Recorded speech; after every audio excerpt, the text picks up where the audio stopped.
PTV4. Sir, good morning, sir. Sir, isa daw po sa misyon ng BRP Alcaraz ang tinatawag, sir, na drug interdiction. Sir, how will this help your government's campaign against illegal drugs and smuggling, sir? Yung hindi naman primary mission siyempre ng Philippine Navy yun, na Coast Guard and other the PNP Maritime Group, Customs, etc. Mas primary function lang. Nag-assist lang itong Alcaraz in that effort. Now, yung smuggling parang paniwala ko hindi na masyadong uso yung dadaan sa mga baybayin. No, mas marami at dumadaan sa mga porte na hindi natutuklasan ng customs. No, pero having said that, huwag natin kalimutan gaano kalawak nga yung coastline natin. Talagang yung mga barko natin, 132 or so ships, most of them World War II, covering, if I'm not mistaken, 36,000 kilometers. Yun lang ang length ng coastline. So, plus the weather.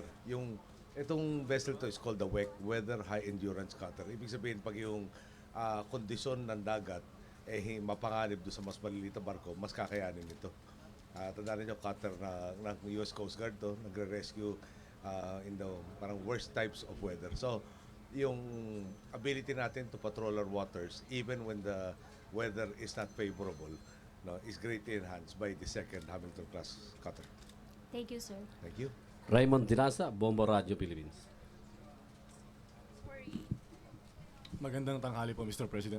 Sir, right now after the Cagayan de Oro City and the latest in Cotabato City bombings, how are we now assessing the security situation doon sa Mindanao? And aren't we dismayed with the apparent failure of intelligence dahil magkasunod po yung nangyaring pagbomba? Meron tayong assessment mamayang hapon pagkabalik. Actually, 2 o'clock yung meeting. I called the security cluster precisely to tackle this particular matter. No?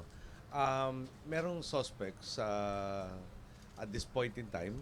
The suspects have been the objects of our concern for a very long time and we've been pursuing the said suspects. Hindi pa sigurado that they are the parties responsible for this. No? Like in other instances, I'm sure that we will be able to get all of these culprits in due time. And that's always the difficulty, no? Malawak ang bansa natin, ang kapulisan, kasunduluhan natin, ilang beses ko na nasabi sa inyo, eksakto numero lang noong panahon ng EDSA, kung saan kalahati lang ang populasyon natin. Huwag natin kalimutan na meron talagang mga ilang sektor na ayaw magpatuloy yung ating peace process. At siguro, talaga naman pinaghahandaan to, pero talagang magiging imposible na nandun tayo parate sa lahat ng lugar, sa lahat ng oras para ma-prevent lahat ito. No? Talagang terrorist by their nature, iilan lang sila, tago-tago at lihim. Pero palagi ko, mahahanap rin natin sila in the very near, in the near future. Sir, are you considering the request of Cotabato City Mayor De Guia to declare a state of emergency doon sa Cotabato City? And also, he is asking the government, especially the PNP, not to rule out the terrorism angle. Gianni yata ang mayor. Gianni, sorry, Gianni.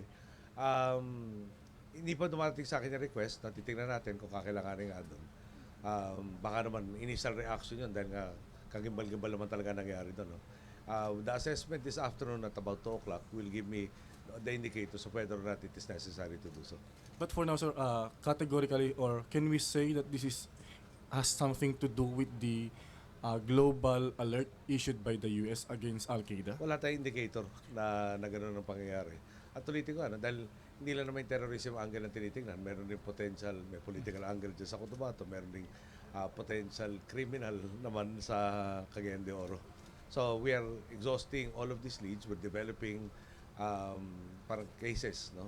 Or investigating the same leads to determine exactly who perpetrated. Maganda rin siguro later on yung the how. Ngayon meron tayo ng how, yung the why. And eventually, all this will help us arrest the concerned individuals. Thank you, sir. Okay. Weng de la Puente, Net 25. Morning, sir. Morning. Sir, just to follow up on BRP Alcaraz, how soon will it be deployed to patrol our shores po? And will it focus on the West Philippine Sea? Merong ida-dry dock muna, merong so, hindi ko malala yung technical term, no? Pero basically ito tropicalize mo.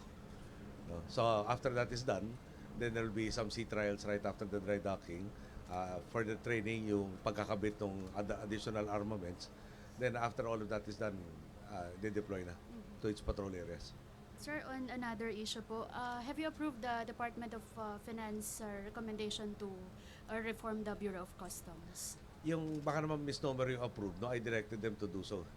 So, I've been on board from the start. Tsaka, hindi ko siyempre sasabihin lahat ng detalye nito. Miminsanin na lang natin. Pero sir, sabi nyo nga hindi naman ho lahat, pero meron na ho ba kayong pwedeng i-share po sa public kasi marami na din ho yung nag-aabang kung ano po ba yung pwedeng reform? Siguro yung mga tatamaan na nag-aabang ng pinaka-excited. So, huwag sila maglala. Mga within a very short time, in less than a month, tapos na yung proseso na ating plinano. Sir, have you also decided dun sa resignation po nung dalawang deputy commissioners? I'm meeting General Lim this afternoon after the security assessment. Yung sa spate of bombing sa Mindanao. Okay. So, is that an indication, sir, na you will be giving him another position? Or Can I post? talk to him first?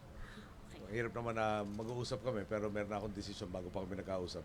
Parang bigyan ko naman ng konting respeto yung tao na huwag naman niya malaman through a different source. Thank you, sir. Thank you. Huling tanong, TJ Borgonyo, Philippine Daily Inquirer. TJ. Morning, Mr. President. Sir, just on the pork barrel scam, while the NBI has yet to complete its investigation, some are raising the question of whether is the government ready to run after or even bring to court lawmakers, even allies who will be directly linked to the misuse of the pork barrel fund. Nasabi ko na sa zona kung saan tayo dadali na investigasyon, kung saan tayo makakalikom na ebidensya, pupuntahan natin yung kung saan tayo tuturo na ebidensya. Hindi tayo magsasampa ng kaso na mahina. No? Importante matibay ebidensya kung sinong kumesa na rin, sino saan lang, para naman siguradong may kaparusahan mangyari. Sir, the scam has also reached the DA. There were reports early this week that Secretary Alcala has also released 90 million to bogus agencies owned by Ms. Napoles. Will that be covered too by the NBI investigation? Sama-sama na lahat. No? Pero yung compare mo na, TJ, ikaw na nagsabi, 90 million. Compare mo sa fertilizer scam. Nasa Gano'ng kalaki yung diferensya. Yeah. Pero yung fertilizer scam is just the tip of the iceberg. Marami pang iba. No? Yung sinabi namin, naghigpit kami. At totoo yun. No? Marami talagang pinaghigpitan sa mga proseso. Parang dyan na lang sa mga NGOs na dating nabibigyan ng mga pondo versus yung accredit ngayon. Talagang ang laki ng binawas. So, hindi naman namin pwede sabihin na magiging perfecto. Hindi namin pwede masabi na talagang zero ng yung pagkakataon ng mga tiwali na mapagsamantala yung sitwasyon. Pero between Secretary Alcala at Secretary Abad, I told them to explain the steps that have been undertaken from the time that we started in office. Pagkaintindi ko, Secretary Alcala will be demonstrating ano ba yung DA, bago kami po, ano yung DA ngayon. At very marked difference yung opportunities for potential graft or misuse of public funds.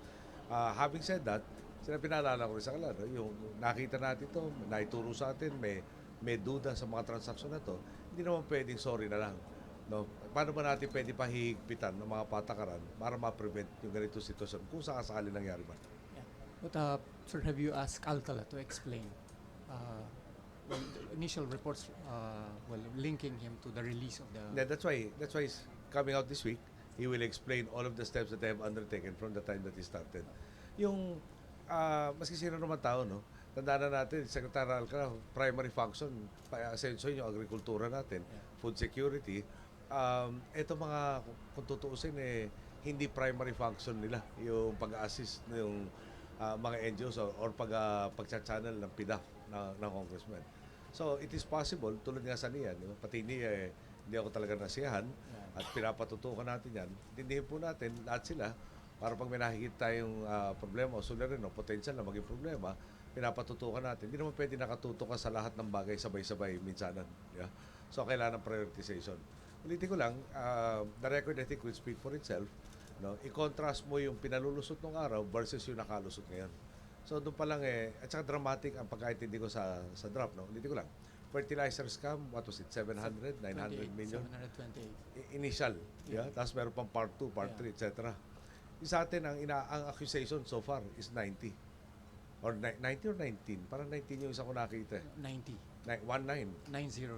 Well, President. that's news to me, yung 90. Yeah. Initially, parang 19 yung kine-question.